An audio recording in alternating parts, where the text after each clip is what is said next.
Bismillahirrahmanirrahim. Imagine waking up one day and realizing that your faith makes you a target, not for what you have done, but for who you are.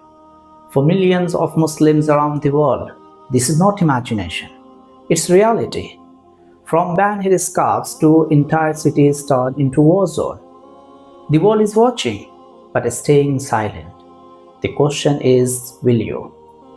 In France, Muslim young girls are told they can't wear their hijabs while playing sports. A piece of cloth, a symbol of faith, turned into a political weapon, violating not only their identity but also international law. Because Article 18 of the UDHR guarantees people the right to freedom of thought, conscience, and religion. Yet Muslim women are criminalized for practicing their faith.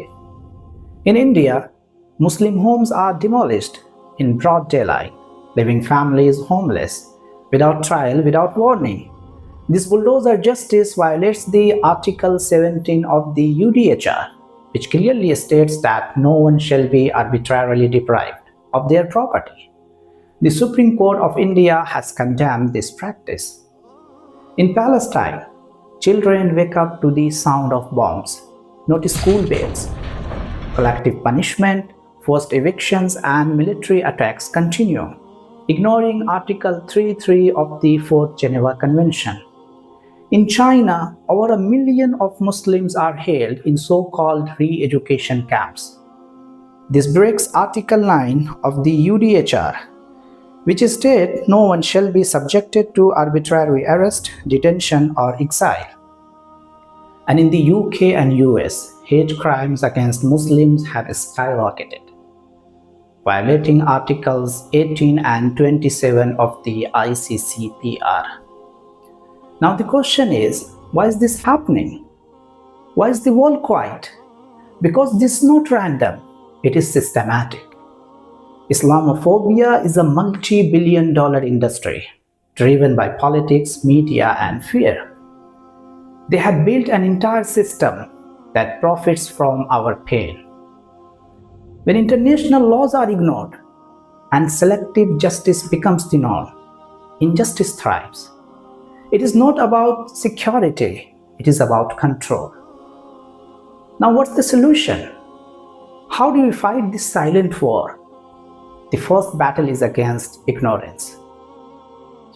Share the truth. Talk about injustice. They silence us because they fear the power of knowledge. Empowerment.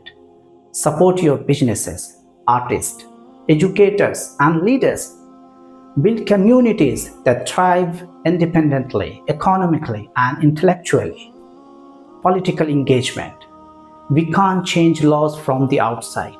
We need more voices in politics, journalism, and decision-making spaces. Politicians win votes by fueling fear.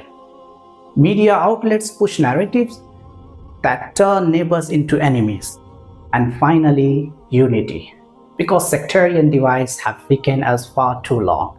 Shia, Sunni, Arab, South Asian, none of it matter when injustice hits. The Ummah is one body. Let's stand as one.